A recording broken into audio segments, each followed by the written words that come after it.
And then we come in at 6 o'clock or something like that. And a couple of beers. That's always good. Yeah. We're talking about welcome to episode 57. Logic 21. Brad King is talking about beers after a long day of work, which is always very good. I will be mentioning this in 1 second after I go get my coffee downstairs, but we are going to open up section 1 of G.K. Chesterton today. As I said before, we had 6 things on Aquinas. Aquinas was 6 parts. Some people we've done over 2 sections, like Cicero. We're going to give Chesterton, a half Aquinas. So kind of very thorough treatment. When you think about Descartes, we covered Descartes and Pascal in 1 class. So Chesterton, we're going to give him a lot of love. We'll be right back to begin that. So to be continued in a couple minutes. I'm going to get my coffee and be right back with you. They're going to be coming. They're going to be coming.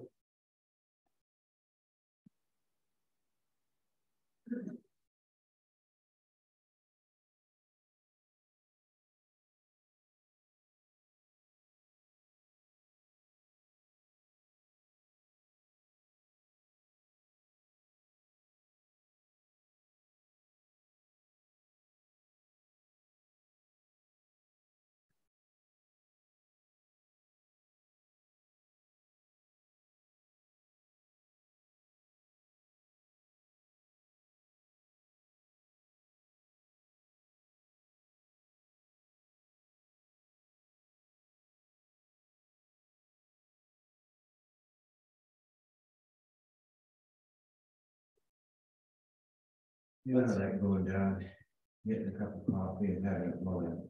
Drink this for being way past middle of the male of the species with the usual problems. I like to follow them up to the can. Oh, I hear you on that. I think that's just any kind of, you just flood the system and you got to take care of that.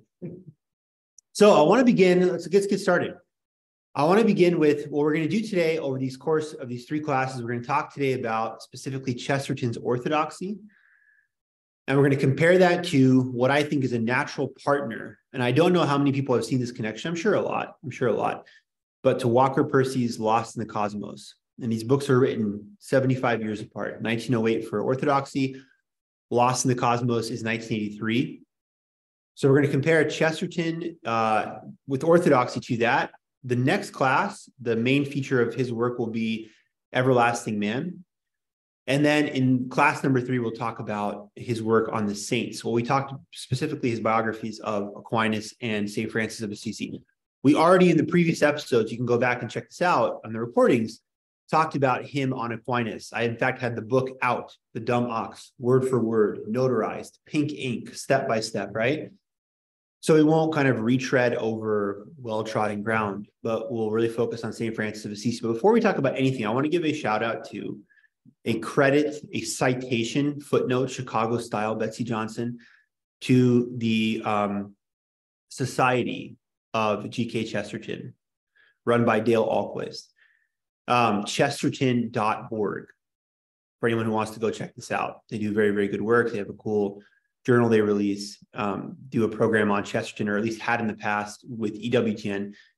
I'm going to read you Chesterton's biography off of that website, basically word for word. So citation to and all credit to Ahlquist and the Society of G.K. Chesterton. They have a very good, obviously,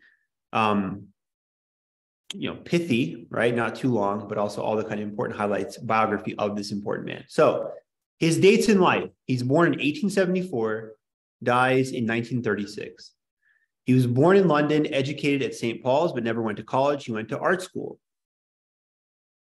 Okay, I have said in the past, people are either robots or artists, Betsy. And I would suggest being the latter, like G.K. Chesterton. Either you think you're a robot? I don't think you're a robot. That's an awesome green outfit, right? You're matching my kind of bright yellow. That's not robotic. That's cool. These things I'm aware of. Are you a robot? Are you a robot? No. Oh, yes, I was answering that. No. I've never tried to say yes. You could try yes. Chat GP. Yes, it's just a script, but I'm not a robot. I'm not a robot. That's right. They ask you for chapta, or whatever that thing is called. Exactly. Yes, you can saved. please highlight all of the places where the bikes are and stuff, and you have to go through, right? And you can't pick I'm just a robot because they won't allow you access. It'll be the day, the revolution will come though when robots are able to click through that. Then we're in trouble probably. Then we just have to make it tougher. Yeah, then we have to outsmart the AI again, unless we end up like I Am Robot, the Will Smith movie, which is dystopian and bad, right? In 1900, Chesterton at this time is age 26. Born 1874, he's 26 years old this time. Asked to contribute to a few magazine articles on art criticism, and according, again, once more, welcome, Pat, this biography on Chesterton, class 1 of 3 classes on G.K. Chesterton, is drawn directly from the society, so named, from Chesterton.org. According to them, he becomes one of the most prolific writers of all time. And not according to them, literally, but he is. I mean, he certainly is. He wrote 100 books, contributions to 200 more, hundreds of poems, 5 plays, 5 novels, 200 short stories. And his popular priest detective series, Father Brown, is epic. It's still running on the BBC. It's like season 10. And I will say, for all Chesterton fans out there, the best character in Chesterton's Father Brown is Flambeau, is Hercule Flambeau, the thief. He's a legend. Betsy, is he handsome? 15 out of 10. Is he good at being a thief? Absolutely. Is he suave? No doubt. Does he ever get caught? Absolutely not. He gets himself put on death row once, only to steal a medal out of the block there. And he always gets, he's amazing. Flambeau is awesome. Bunty Windermere is pretty cool. I don't know if she's actually in the original Father Brown, but the actress, Emer Kenny, plays Bunty Windermere on the Father Brown series. Yeah, I mean, this is pretty epic, right? When I think of Chesterton, what I'm most partial to him, I read probably 9 or 10 of his books, and Orthodoxy and Everlasting Man are my favorites. I mean, it's very classic. A lot of people say that. The second one is Everlasting Man, about Jesus Christ. Everlasting Man. Those are my favorite, but I'm really often kind of surprised, or I used to be, how many people love Father Brown. I never read a single of the Father Brown mysteries. I read all of his kind of like apologetic theological work. And then my wife and I started watching Father Brown on BritBox, BBC. It's amazing. Mark Williams, the dude from Harry Potter. I hate Harry Potter. I don't know what character he plays, someone, but he's famous from that apparently. And if J.K. Rowling is watching later, I'm sorry. You know, I didn't mean to say, I didn't mean to trash her work. But you love Harry Potter? How dare you? How dare you? Get out of my class. Get out. She takes traditional mythology and works it in. You're just digging a deeper hole for yourself. You know, you're just digging down and down. Yeah, okay. I mean, and the most wizarding families, they get married, they have children, you know. They seem pretty based. Well, okay, that's the guy, Mark Williams, who plays Father Brown, plays the Weasley father. That dude. So he's a.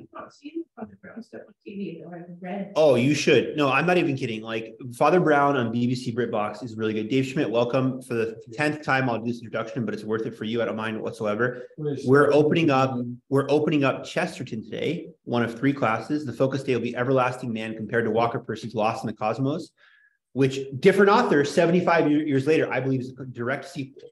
And we'll talk about why.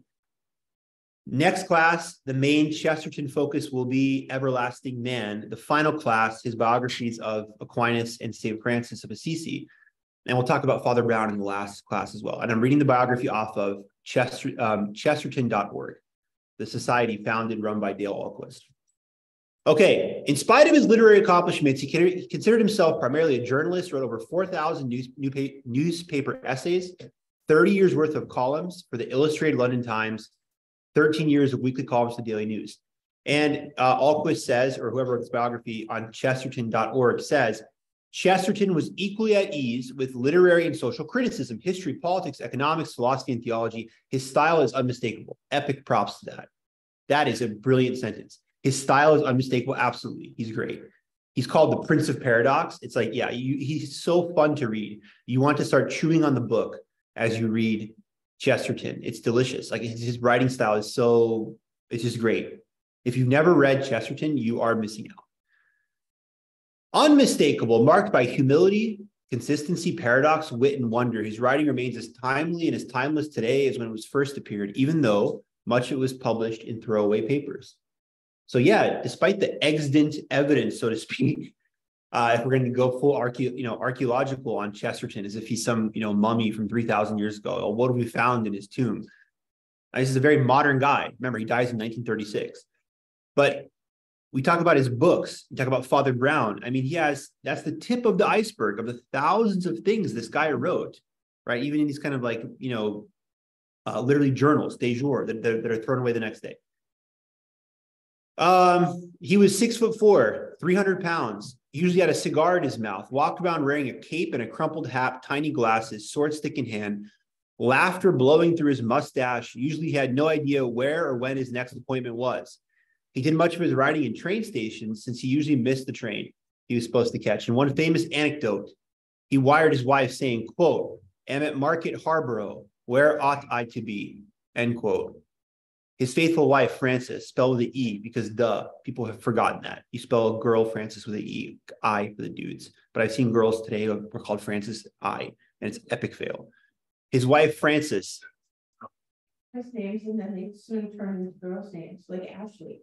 No, Betsy, no. That was the men's name, and now it's become a women's name. No, and everything you said is incorrect. You're right, yeah, but you're right. His faithful wife, Frances, Frances, Frances, attended to all the details of his life since he was continually proved he had no way of doing it himself. She was later assisted by a secretary named Dorothy Collins, who starred in The Wizard of Oz, who became the couple's surrogate daughter and went on to become the writer's literary executrix. Mr. Alquist, this is a great word. I don't know if this is a real word. This is awesome. Executrix, like the female executor. That's unbelievable. That whoever wrote this biography, this is like Inception thing. This is like babushka doll, Russian style, right? Chesterton is the guy who's the Prince of Paradox and Wit. This is a very witty, amazing word. Even if it's perfectly correct, it's fine. Executrix. That is sick, right? Because she's female. Awesome. I don't know why you're spelling that sick. How am I spelling sick? With a C, S-I-C. You can do double C if you want, S-I-C-C. Executrix, female executor, Dorothy. We're no longer in Kansas Collins. Amazing. Tricks are from the name Trixie comes from. Ooh, dirty. Yeah. Maybe Trixie. And then guess what? The cereal. What's the cereal? Silly kids. Tricks are for kids. Yeah. They're great. Tony. Nickname was Trixie. Is there any relationship between Patricia and Trixie? I hope not. Okay, now The relationship is everyone shut up. Shut up. That's the relationship. Yeah, no, that's exactly that. That is really cool. That is really cool. If Trixie even comes from my wife's late dog. I think she's late because she was, when I met my wife 15 years ago, she's never on time. When I met my wife 15 years ago, the dog was already like 3 years old, and then they gave her away. So she's like 18 or dead, probably the latter. And I realize now for Beatrix. Okay. But I realize now how I just completely the train fell off the cliff. Because I was like, oh, her name was Trixie, this dog. It wasn't, it was Jaxie. So I'm not even correct. There is no point to what I was saying. I just said, Anyways, guys, Dorothy Collins, the couple's surrogate daughter, so to speak, went on to become the writer's literary executrix. She's the person who's facilitating. How often true is that? A person does the work. Chesterton is Michelangelo, Da Vinci. He's the great artist. But how about the unsung heroes like Dorothy Collins to promote the work, allow us to, be able to receive this genius? The absent-minded, overgrown, quote, elf of a man who laughed at his own jokes and amused children at birthday parties by catching buns in his mouth was the man who wrote a book called The Everlasting Man, which led a young atheist named C.S. Lewis to become a Christian. Ooh, that's pretty cool. It's pretty cool.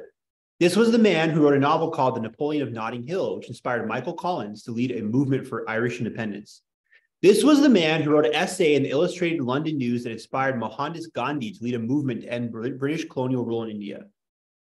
This was a man who, when commissioned to write a book on St. Thomas Aquinas, had his secretary check out a stack of books on St. Thomas in the library, opened the top, thumbed through it, closed it, and crushed. And I'll tell you what, Etienne Gilson, one of these great, Académie Française guys, experts on, one of the greatest Thomists of the 20th century said about this biography. Spoiler, we're going to cover it on day 3. And we already did. I remember, go back to the old recordings. We covered it word for word. But we'll revisit that. And spoiler, he calls it, it's the best work written on Thomas. These guys who are professional Thomists who dedicated their life to the corpus of St. Thomas Aquinas' work say no one did it better than this fat elf guy, 6'4", 300 pounds. Chesterton debated many of the celebrated intellectuals of his time: George Bernard Shaw, H.G. Wells, Betsy Johnson, Bertrand Russell, Clarence Darrow. Clarence Darrow is a famous lawyer. Clarence Darrow came out to Boise to do something, and he wrote a really nice, he was famous for having suspenders. He was super woke for his time, liberal. He, I believe, was one of the lawyers involved in the Scopes monkey trial.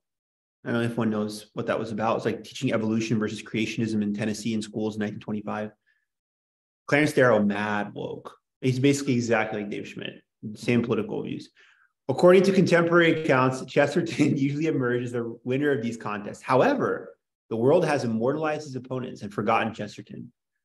And now we hear only one side of the argument. We are enduring the legacies of socialism, relativism, materialism, skepticism.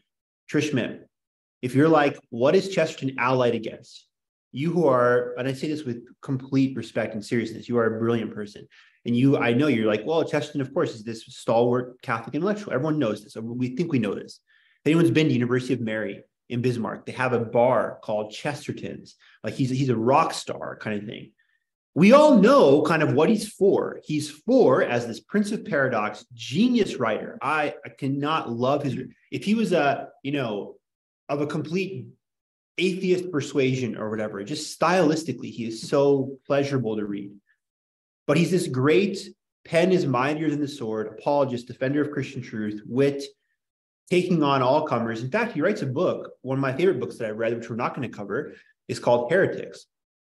And we might cover it. We'll see. We'll see if we have time. But it's called Heretics, where he just calls people out. Imagine today if someone wrote a book, Heretics, and called out this person, that person. Think about all the people in the culture that could be called out. He does this. He's fearless. Orthodoxy to make up for it. Make up for what? For writing Heretics. So it could do the positive, not just the negative. Yeah, fair point. Heretics is 1905. Orthodoxy is 3 years later. And interesting too, this is not mentioned. Chesterton early in his life was, I don't know if he was like a fallen away Anglican or something. I know that he was into like occult, weird, terrible stuff. Like he was like a spiritualist, like seances and that kind of nonsense. Around like 8. Of course, I'm not saying that he's exceptionally bad in this thing, but it was part of the milieu or not. He was part of this. But it is very bad. It is very bad to be involved. It's evil. This is very close to like just straight up Satanism and demons and crap. Exactly. Saint Michael protect us. It's very, very bad to be involved in this. What I'm saying is, I'm not singling him out as if, oh, this is his special fault. Right. It was very popular in kind of the salons of Europe at this time. But he's part of that. He converts to Christianity when he writes Orthodoxy in 1908. He is not a Catholic yet. Remember, he's born in 1874, dies in 36. I believe he becomes a Catholic in 1922. So his Orthodoxy book in 1908, and you might see, oh, C.S. Lewis, who also doesn't go all the way, doesn't convert. Tolkien was very mad about this. Tolkien was very mad that C.S. Lewis never, swam the Tiber. They're part of this inkling literary society. Again, these are all things everyone knows, but Tolkien very much wanted to have C.S. Lewis become a Catholic for obvious reason, and God bless J.R.R. Tolkien. But if you're like Lewis, he writes Mere Christianity, kind of, I'm not interested in denominational confessional differences. Orthodoxy is written when Chesterton is just a Christian or an Anglican at that time or something. He becomes a Catholic in 1922. So Everlasting Man, which is written in 25, 11 years before his death, is very much Chesterton's Catholic book. Even though in Orthodoxy is terribly Catholic, I say it as a positive sense. It's great. It's very Catholic. But all that. He's this great Christian apologist, a man who's gone through the fires, both being fearless and taking on all comers. Very famous George Bernard Shaw, crazy famous. H.G. Wells, insanely famous. War of the Worlds, everyone's heard of that. H.G. Wells was super big, like 19th century eugenics, Darwinism, Huxley, the fittest, all this kind of everything that was swimming in those British waters. At that time, Bertrand Russell was one of the most famous atheists of all time. The whole blasphemous spaghetti monster garbage you might hear today with atheists who don't understand Aquinas don't understand Exodus 3:14, I am who am. That God is not immanent. God is not just number one somewhere out there in the galaxy. He is outside of time and space. And only thank God, John 3:16, because he loves the world so much as he entered the world in the incarnation. But they claim, oh, God is a spaghetti monster, and just show how stupid they are, not even understanding, who God is. That comes from Bertrand Russell. Bertrand Russell had this idea of like a teapot, that if I say there's a teapot orbiting out there, the burden of proof is on you. Speaking of logic in this class, you should prove that it is there, not that it's not. Like, no, Bertrand Russell, no spaghetti monster peoples, no Christian is saying God is a teapot or a spaghetti monster, just a bearded guy out in the universe. He took on all these people, and what is he fighting against? Socialism, relativism, materialism, skepticism, atheism. He is very much a Catholic apologist par excellence. Ironically, all of his opponents regarded Chesterton with the greatest affection. George Bernard Shaw said, quote, the world is not thankful enough for Chesterton. His writing has been praised by Ernest Hemingway, Graham Greene, Evelyn Waugh, Jorge Luis Borges, Gabriel Garcia Marquez, Karl Čapek, Marshall McLuhan, Paul Claudel, Dorothy Sayers, Agatha Christie, Sigurd Undset, Roland Knox, Kingsley Amis, W.H. Auden, Sam Kreslins, Anthony Burgess, E.F. Schumacher, Brad King, Neil Gaiman, Orson Welles, to name a few. Sam Kreslins. T.S. Eliot said that Chesterton, quote, deserves a permanent claim on our loyalty. Okay, so without further ado, and thank you again, Dale Ahlquist and everyone at chesterton.org for that wonderful biography, which is accessible because the internet exists on their website. It's by typing in chesterton.org.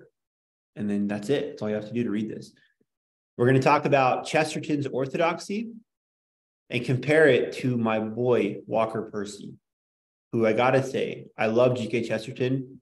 Percy might get the club popping harder. If I want to get like a crazy party going, I might get Walker Percy on the remix DJ. He might be, I think he might even be better. I don't know. Maybe how dare you? He might be thinking to me, how dare you? How dare you say that? How dare you say that Percy's better than Chesterton? I don't know. Okay, you ready for my notes? And remember, this class, anyone who wants to, like, what is this class about? Who's joining us late? There's 65 in the room. Whoever else is on line later on, if you're joining this class late, whatever, go back and visit Maple Syrup History in the Logic inserts. This is number 57 overall, but number 21 of Logic, and just see what this class is about. But to make that pitch now, for anyone who's hearing this the first time, we had the first 3 classes on the theory of logic, all kind of red herring, straw man, all kind of fallacies, burden of proof. Just talked about that with Bertrand Russell a couple minutes ago. But we said the whole time, this is a blue-collar logic class. I'm excited after the 3 Chesterton classes, Brad King, we're going to read Blue Collar Apologetics by John Martinoni. Just like, hey, how do we talk about the faith in the modern day? We've gone all the way from the earliest philosophical principles, logic in the book of Genesis, Exodus, of course, Socrates, Plato, Aristotle, all the way to the modern day. And we said, right, our blue-collar algorithm, for which anyone can email me if they'd like to see it, just what is the plain stated logic of things? So we're going to read Chesterton and ask, is what he's saying logical? If it's fallacious, how is it fallacious? Why? I will admit my full prejudice. I love this man. So I'm going to be pretty hard on he's amazing, but let's let the evidence speak for itself. G.K. Chesterton Orthodoxy, and read to you from the book. Let's talk about if it's logical or not. Book is meant to be the positive companion to his critiques and heretics. Thank you, Betsy Johnson. You're exactly right. He asks, how can we be both astonished and at home in the cosmos? This is the argument Percy makes. Now, if you're like, to me, how dare you that Percy is greater? No, you're right. Percy, not that he plagiarizes or copies, he's super influenced by his grandfather, intellectually speaking, Chesterton, I would say. Lost in the Cosmos is very much influenced by orthodoxy. Percy will open up Lost in the Cosmos. How do you know? I'm going to read it to you soon. Are my notes there? With the same question. Chesterton asks, how can we both be astonished and at home in the cosmos? Is that logical? To be man, by that I mean man and woman. By the way, I support equal pay for women. And I think women should vote. I'm super woke, guys. Give me. I think there should be equal pay for men as well. That's right. No, I just think men are bad. I just want for the record. Men are bad always. Teaching means that one ought to pay people by how many amounts they have to support, so that if you have a man working and a woman staying at home raising children, you ought to pay the man more if he has 7 children than if he has 2 children. That's exactly what I thought when I was 6 years old, and I told my father, and he said, he laughed and he said, I'm so sorry, it doesn't work that way. He had a number of children, so. There's a reality that's is it the socialism thing if you're choosing to do it as a Christian employer rather than Why are you guys always going downtown saying Marxism now? Why are you guys? here? If I pay all my employees a living wage and then added to their salaries as they had more children in order that they could have enough money that the wife could choose to stay home if she wanted, would that be any different than the parable of the vineyard? Would it?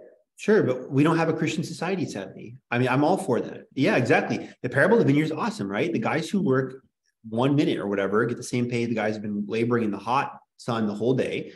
And the owner says, who are you to tell me I can't be generous with my money? No, I paid you.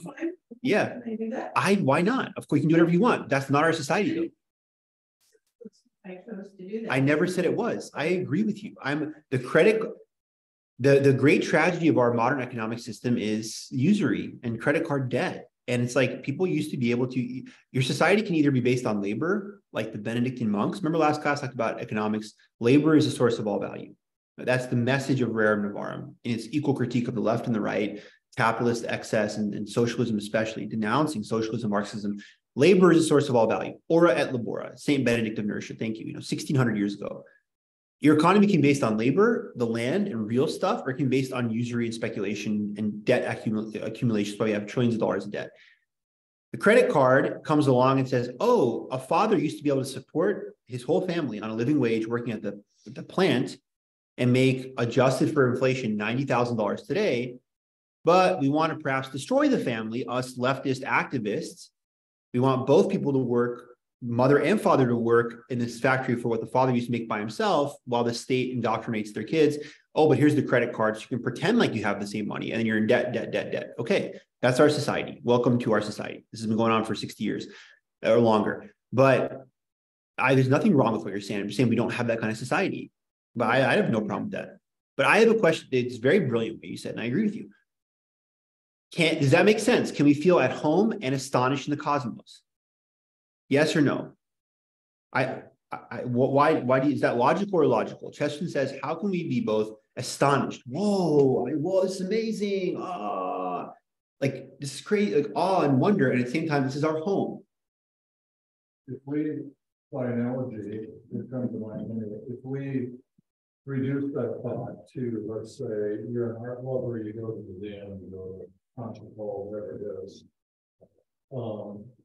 I think it's perfectly acceptable to be astonished by the talent, the work around you.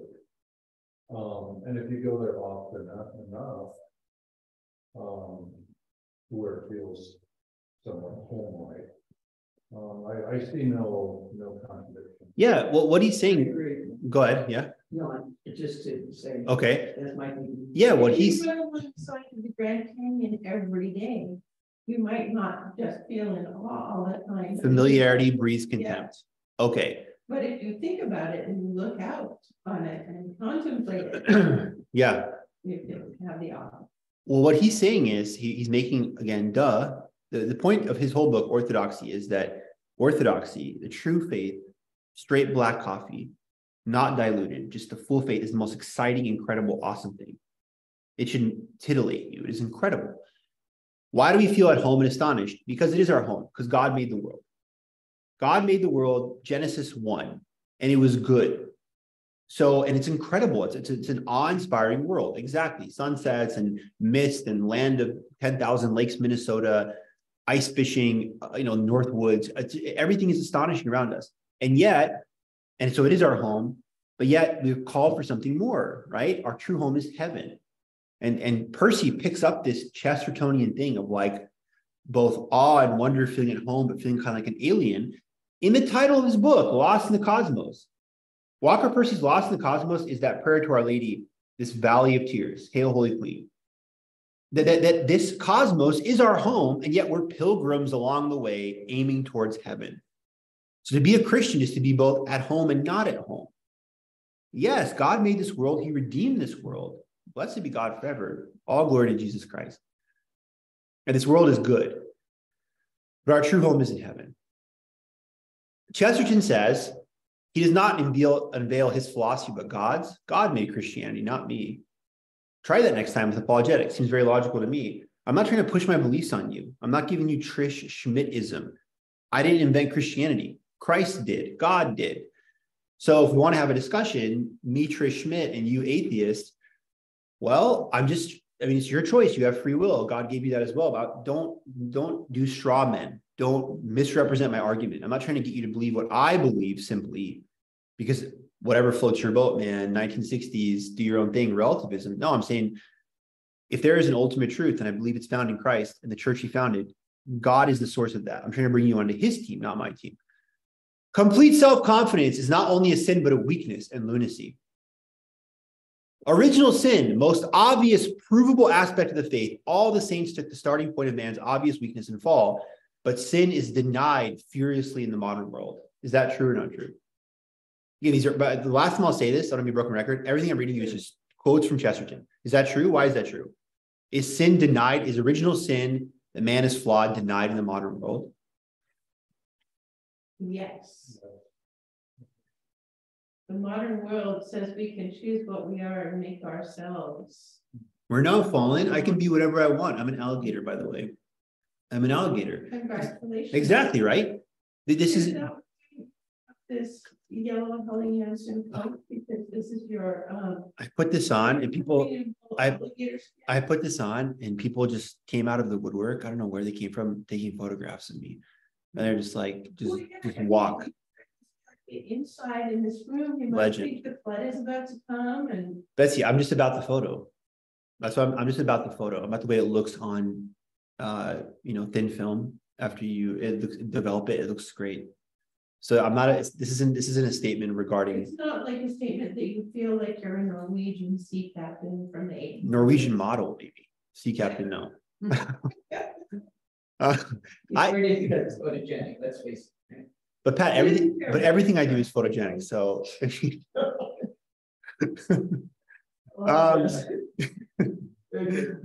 so yes, I agree. Guys, if you want to know what the problem with Marxism and communism is and all this kind of nonsense, and I do agree it is that it denies original sin. It says, yes, we can make heaven on earth. Don't wait for that heaven afterwards. It's the opiate of the people. Karl Marx said religion is the opiate of the people. Chesterton will argue atheism is the opiate of the people. Denying original sin is the real drug. That's the morphine you're injecting directly into your arm. Oh, original sin isn't real. Every person forever was like, of course, people are flawed. People are lustful and greedy and warlike. And if you acknowledge that reality, you can build something good on this earth while you're progressing through this valley of tears, Walker Percy style, pilgriming on the way to heaven, the only place of perfection. Reason breeds insanity. Poets don't go mad, but chess players do. The poet only asks to get his head into the heavens, yet the logician, that's us, logic class. The logician tries to get the heavens into his head and therefore splits it.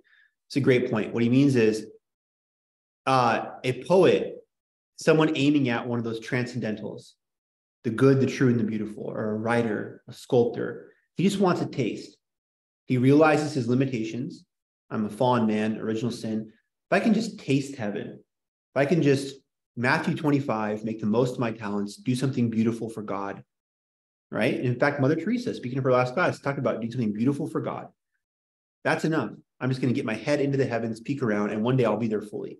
The logician, perhaps denying original sin, I have my formula, following the science, the experts, tries to put everything into my little system and his head explodes. Because he's denied, he's flawed, he can't do it, tries to do it, epic fail. Therefore, he says, the madman is the man who has lost all but reason.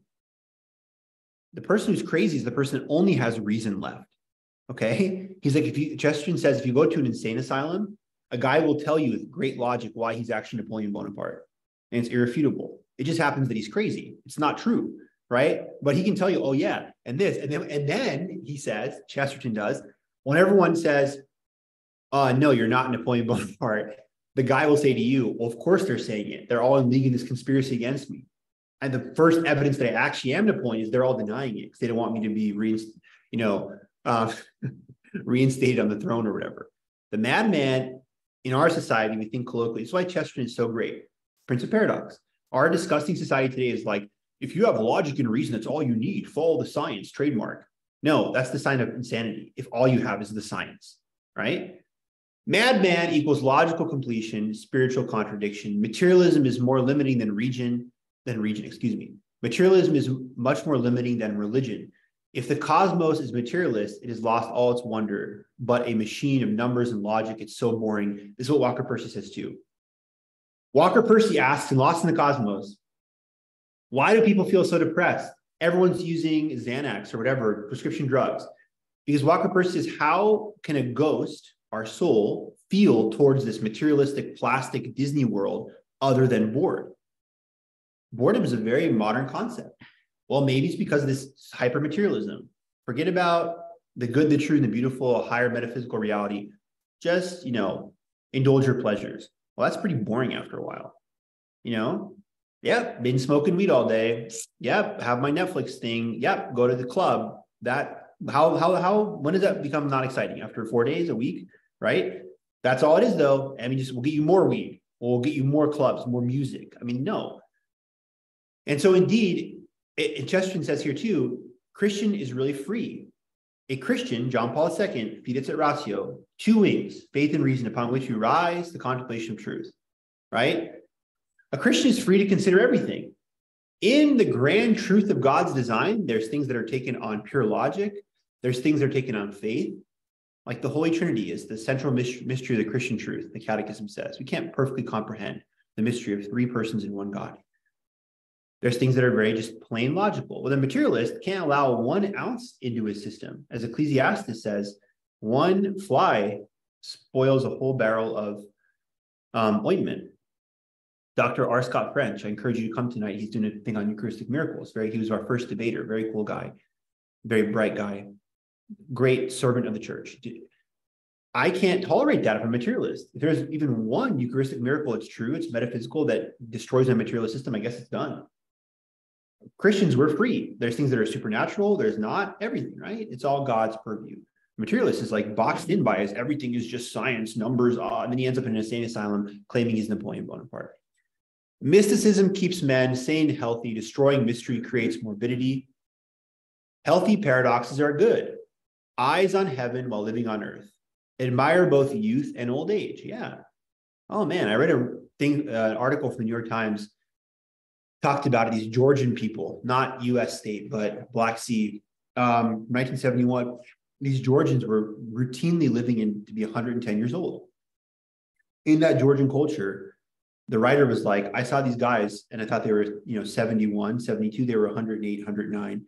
And they say a man is a man until he turns 100. Like they have weddings with no problem in their 90s, still considered young. That's great because old age is beautiful and the wisdom of that. But youth is beautiful too. We live in a culture that only worships the youth. It's disgusting, right? No respect for the elders, for wisdom. Okay, boomer, that kind of disgusting nonsense. And of course, our culture is so screwed up. Both healthy paradoxes. Is Christ God or man? Yes, true God and true man. Bishop Barron is very good about saying this always, kind of both and, right? All right. Modern world is full of Christian virtues misplaced. Yes or no? Chesterton says the modern world is full of Christian virtues misplaced.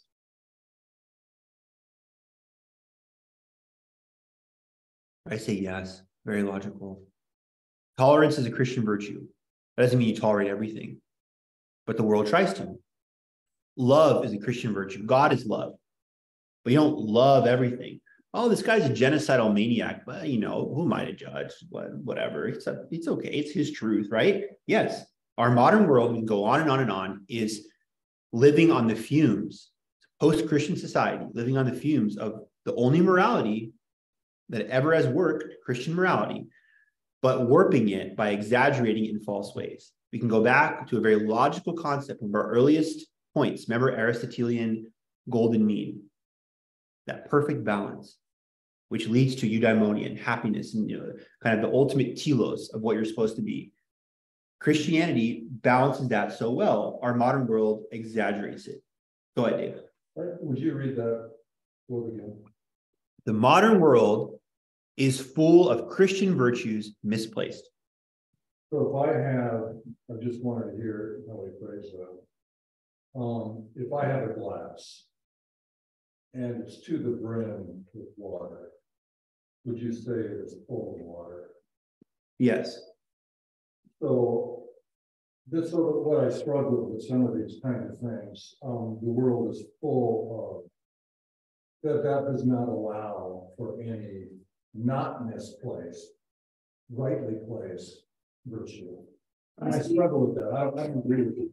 Full here doesn't mean full as in To the brim, just a lot of it. go all over the place. Yeah. And keep frequently running into misplaced Christian virtue. Right. That's what I say exactly. Your full glass example is very exclusionary in a good way.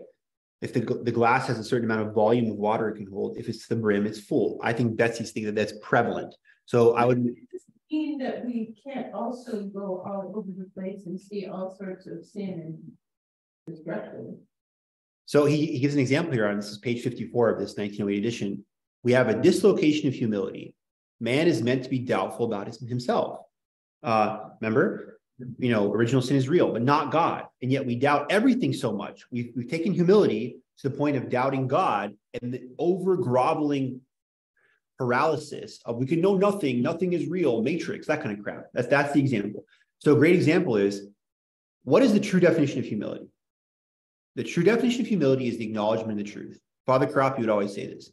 God is God. I am not God. I'm a speck, but God loves the speck. That's humility. I have unbelievable, incomprehensible dignity because Christ died for me. If I was the only sinner, he died for me. But I better not get too uppity. Christ died for me by his grace. I didn't earn anything. I can't earn my salvation. I'm this big. I'm nothing. That's humility. There's there's a memeable thing though. The fault that's exactly how our society looks at humility. It says humility means I might be wrong about everything. That's not humility. Just radical doubt. That's not humility. So, but anyways, what were you going to say? Go ahead. Oh, I was going to say that humility is having an accurate assessment. It's not like your radical doubt, but it's also not just saying I'm a speck. It's also saying I'm made in the image and likeness of God. Right. No, that speck is made in the image and likeness of God, and therefore, like Pico della Mirandola, who wears Ryan Alexander today with that great laugh about how he went full bonkers in his oration on the dignity of man and defended everything. But Pico della Mirandola, I'm with him, father of the Renaissance. Man is a little bit below the angels. I mean, we have a very high dignity, being made in God's very own image and likeness, which again goes right back to Genesis, the first book of sacred scripture.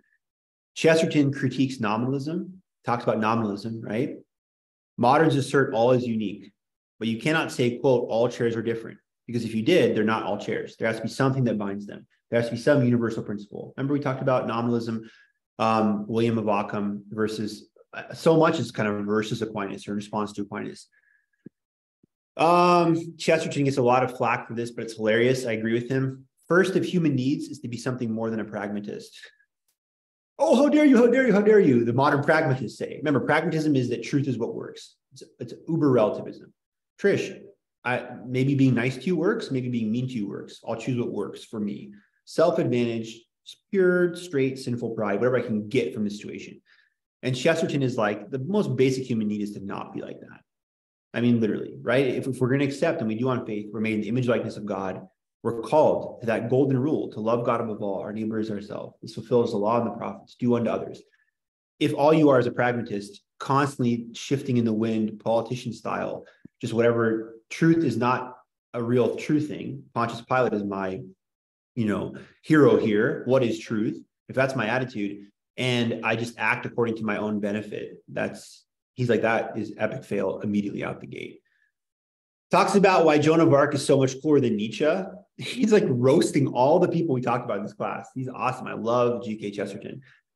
Nietzsche, right? Sat around and just speculated and wrote a bunch of nonsense. But he could have been a total coward, Chesterton says.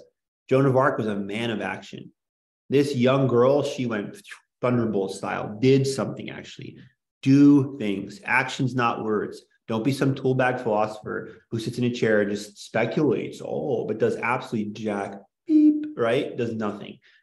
He's like Joan of Arc is way cooler than Nietzsche. Nietzsche's a rock star, in our modern kind of like, especially, Michel Foucault. I'm a Nietzschean at heart. Nietzsche's a legend. What did Nietzsche exactly do? What did he do? He's a brilliant man, for sure. He became head of the philosophy department at age 24. That's crazy. I got my PhD at age 29. He was head of a department 20. He's a brilliant guy. His aphorisms, we talked about last class, we read a lot of them, are very interesting. But what exactly did he do except sit in a chair and just speculate? Joan of Arc actually did something. And he's like, the Christian life is about action. Now, you want to hear what Percy totally plagiarizes Chesterton? Again, imitation is the sincerest form of flattery. Quote, one may understand the cosmos, but never the ego. The self is more distant than any star. Walker Percy goes to town on this in Lost in the Cosmos. The idea of like, we know more about, from the Hubble telescope, distant stuff in the galaxy, but what are you about? Well, I have no idea. And Percy opens up Lost in the Cosmos with that thing of like, why is it that we have so much advances in medicine and tech, but we know nothing about the soul, or as much as the Greeks did? And now, thank God, we have the fullness of revelation in Jesus Christ in our faith. I mean, as a secular society, we have not advanced in psychology, the study of the soul, anymore. We know so much about everything out there, but we never ponder what is the wonder of to be a human being, right? A baby is the only person to whom a modern realistic novel would not be boring. We need mysticism, depth, fantastical astonishment, Chesterton says. Modern life is just gray and boring, kind of socialist realism, and that's not good. Complaining you can only be married once is like complaining you can only be born once. Polygamy is a deep sexual disorder and dissatisfaction. Just think about all those rebirth things that they do now. In terms of like reincarnation, quote, theology, or you mean like actual? In psychology, you like get analyzed, and I think you didn't have the proper birth experience. God, yeah. Wow. They actually do that. They wrap up adults and rebirth them. Like, that's cool. That sounds great. And kids, there have been a few instances when people have actually been accidentally killed during these things. That's disgusting. May God have mercy. Variety in life is brought by sickness, not health. A healthy man is up at the same time each day, at work, at play, is consistent like the sun. Grown-ups are not strong enough to exult in monotony. Only children are. God has the eternal appetite of infancy, telling the sun, do it again, each morning. God, eternally now, Boethius, young and vital. Quote, it may be that he has the eternal appetite of infancy, for we have sinned and grown old, and our Father is younger than we. Epic. He's so good at stuff like this. So good at these kind of eternal insights. No, if you get up and do the same thing every day and exult in that, sleep your solid 7 hours, whatever, that's a sign of health. Constant variety is a sign of dissatisfaction, a restlessness in the soul. I need the new experience, the new drug, the new partner, the new club, like, right? That's not good. If you tell me you've been married for 55 years, and thank God for that, it's a sign of health. I've been at peace with my spouse. But the guy, does anyone want to argue that the business guy, CEO, is getting married for the 9th time? That guy's got a lot of spiritual peace? Probably not. I'm not judging him. I feel bad for that guy, but that guy probably just needs something new, a new woman, new business, new car, a new Bugatti. It's not good. That's not good. He contrasts the idea of martyrdom and suicide. The martyr cares so much for something outside himself, he forgets his own life. Martyr dies out of love for everything. The suicide cares so little for anything outside the self. He wants the negation of all, to destroy all. And God have mercy, especially, I think it is good in our society now, the compassion, people who, struggle with this kind of stuff and who've gone through this. Perhaps we know people who've, committed suicide. May God have mercy on them. And we submit them to God's mercy. I told you, Father Karapi, a mother came to him and was just in despair because her son jumped off a bridge and that he's in hell. And Father Karapi says, you don't know that. God is merciful and God is outside of time and space. Pray for him the rest of your life. And God can apply those prayers because he's outside time and space at the moment he hit the water. And maybe he's in purgatory, be forgiven. Praise God. So complete compassion here. But it's like, yeah, the martyr is not like the suicide.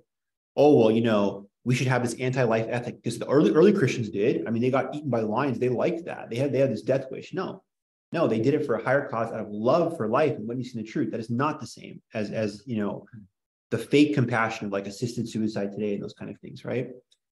I was recently, I don't know if it was catechism or Bible but anyway, or the way of the Father, I think that might be, but it was really Christian. We have that picture that you just mentioned. This guy points out, a lot of those early Christians did deny to save themselves. And then, of course, they later regretted this. And the church itself struggled with, well, are we going to bring it back? I mean, you blew it, man. I think that was the Donatist heresy, where the guys were saying that, like, the uber puritanical, if you fell away once, you never can be let in. The church is like, no, God forgives 77 times 7 or whatever, right? Yeah. Sanity is equilibrium, Chesterton says. Aristotle's golden rock. Christianity is full of beautiful paradoxes that exist side by side. Courage, strong desire to live to the point to willing to die, right? As man, I am the head of the creatures. That sounds prideful. No, I know I'm the worst of sinners. And Christianity is the first to separate the sinner from his sin. Hate the sin, love the sinner. I mean, that's Christianity 101. Christian optimism based on the fact we do not fit into the cosmos. Christianity is 99% logical with that one final beautiful twist. Like the symmetry of the body. 5 fingers, 5 fingers. 1 lung, 1 lung. 1 eye, 1 eye. Right? Just 1 heart, though. Not 2 hearts. That one kind of twist. Christianity theology is complex, but it's like a lock and a key fit. It's the only thing attacked on all sides. Too poor, too rich, too pacific, too violent, right? That obscures men from seeing the beauty of nature, obscures them seeing the ugliness of nature. And he goes full Goldilocks here. He's like, maybe that's because it's true. If you have a person saying this person is too black, too white, too tall, too short, too left, too right, maybe they're the perfect point, right? Everyone has a problem with them because they're perfect to Christ himself. Look at even Christ. I hate, kind of like the modern terminologies, but even in Christ's racial makeup, right? Is Christ white or black? Both. I mean, literally, as a person in the Middle East, probably a skin color, it's exactly 50%. In the geographical, just as close to Africa as Europe, he's perfect. He's perfect balance. He's the everlasting man, as we'll talk about next class. I heard about Christ's blood is what? Well, is it the universal donor or something? Donor? I think donor. I'm not 100%, but I think donor because to give. You give right. It's the one that can be received by all people. Yeah. Yeah. St. Francis, nature is our sister, not our mother. No one binds more than liberal theologians. God has given freedom to man and is of course free, and yet Calvinism denies man, science denies God. He roasts everyone so good. Yeah, he's like, oh, I'm so liberated as a scientist. Oh, you know how I know I'm liberated? Free will isn't real. I'm just a robot. That sounds very liberating. Oh man, you know what I mean? You're just a robot, just acts according to your death. That's very, very liberating. I'm a Calvinist, down with the Catholic Church. I have no free will. Wait, am I even causing my hand? They all bind. Christianity, true Orthodox Catholicism is the only thing that sets man free. You are made in the image and likeness of God. Work out your salvation, fear and trembling. Avoid the 2 poles of despair and the antinomian presumption. Amen. In Holy Trinity, God is himself a society, and all Christianity concentrates on the man at the crossroads. What will he do? True philosophy is concerned with the moment, doing the next right thing. Chesterton refutes 3 main atheistic arguments. 1, that man is only a beast. 2, that religion arose from fear. And 3, that priests oppress. He shows priest-heavy societies like in Poland and Latin America are some of the most expressive, artistic, and joyous. They have 150 days off and feasts and whatever. To say that man is a beast, okay, apes have hands, Chesterton says, but only the man plays a violin, makes art, owned. Yeah, there's a huge ontological chasm. Walker Percy, again, Lost in the Cosmos, talks about that. Where's this missing link? Walker Percy is very big on homo loquitur, homo sapiens, sapientia, wisdom, but that man, speaking man. Speech is where's the animals that speak? Yep, owned, exactly. Whole human race has a tradition of fall, not progress. And finally, guys, I'm going to finish out orthodoxy with page 291 to 299. Why is Chesterton a believer? Would you like to know? I'm not going to tell you. I'm just going to move on. Would you like to know, Betsy? Would you like to know why Chesterton is a believer? Sure. Okay. Okay, you may tell us. Because the faith, religion by him who is truth, and the truth-telling thing. Other philosophies have basic truths that are obvious. Only Christianity says hard things to believe, yet they are true. Faith offers original sin, and we are repulsed, yet this leads us towards holiness. Like the reality of hell away from sin, science offers health seemingly good, yet they mean the abolition of man, bodily slavery, religious tedium, no meanings at all, pure skepticism, denying all meaning. Yet man, walking through doctrine, orthodoxy, finds more truth, more freedom, design, faith becomes a second childhood. Talk about being reborn, right? Of course, reborn baptism, right? There's another rebirth, discovering the faith. What a joy to come from like atheism to discovering the truth. Primary paradox of Christianity is that man is born upside down. The normal self is an abnormality. We are not of this world. We're pilgrims in this valley of truth, valley of tears. To a pagan, all the small things close to earth look great, but to look broadly out at the heavens, one becomes fully lost. Only faith enables one to have joy in the immortal, the eternal heaven, the dominion of God himself, Father, Son, Holy Spirit, who is Lord and God. Modern world is standing on its head. Too much reliance on reason, looking down to earth rather than up to God. Joy and sublimity should be natural, yet the headstanders revel in relative discontent and skeptical relativist disillusionment. Only Christianity helps man find his feet once more. Logic, plumber's logic, the reality, not the reason that drives you insane, but the true golden mean, faith and reason, two wings, one truth. Joy is the gigantic secret of the Christian, eternal joy that makes all this life, quote, like hay. That's a shout out to Aquinas, right? All I've written is like hay. Joy makes all in this life like hay. We don't sweat the small stuff. Our Lord Jesus is the perfect philosopher, the perfect everything. He is God. Unlike the Stoics, he did not hide his tears. He showed them openly, spoke the truth directly, never restrained anything, save for those moments when he chose silence in perfect timing or retreated away in silence. And Chesterton says that what he restrained, what he calls a reverence, a shyness, was probably his mirth. If Christ hid one thing, he didn't hide a lot of things in the Gospels. He flipped tables over, kicked the money changers out, yelled at the Pharisees, denounced them. The whole 23rd chapter of Matthew is like a denouncement of the scribes and Pharisees, you whitewash tombs, etc. Like he didn't hide all that stuff, but he hid the hilarious moments. How often, maybe when you retreated to the mountain to pray, he did go pray, but first could not get off the ground laughing. Stupid humanity, oh, you wicked generation, you faithless generation. How funny it must be for God, who is the eternal word of God and knows all things, how stupid we are. But we laugh at stupidity the way we laugh at our children with love. Our children, my son the other day said, when I become president, I'm going to ban, he was mad. My oldest son was mad the Titanic model online was selling for $1,000. It's a collectible model. So you can't buy it for him. He's like, when I become president, I'm going to ban that guy and make Titanic $15. I'm laughing. It's hilarious. It's so dumb. It's so beautiful. I love my sweet boy. How must God laugh at us like that? You're so stupid, you humans. You're so precious. And I'll give you my grace to perfect you. Class over. Just really quickly, I encourage you to read Walker Percy, Lost in the Cosmos. Last 3 minutes or so, just really quickly. This is what he says here. This is now Walker Percy. It's a complete sequel to Chesterton's Orthodoxy. We know ourselves least of all, know more about Jupiter, just so far away, that I've never seen that. Yeah, we know so much about that, but know nothing about, what are you about? I don't know. I'm lost. Help me, doc, right? Kind of thing. Quote, how else can a ghost feel otherwise towards a machine than bored? Why is depression more than all other diseases combined? Why did Mother Teresa say the West is the most sad place in human history when she came here, like you said? We have all this materialism, but maybe because Chesterton, we're obsessed with materialism and forgotten the higher values. Sudden appearance of Cro-Magnon man 35,000 years ago needs a theological interpretation, needs Genesis truth.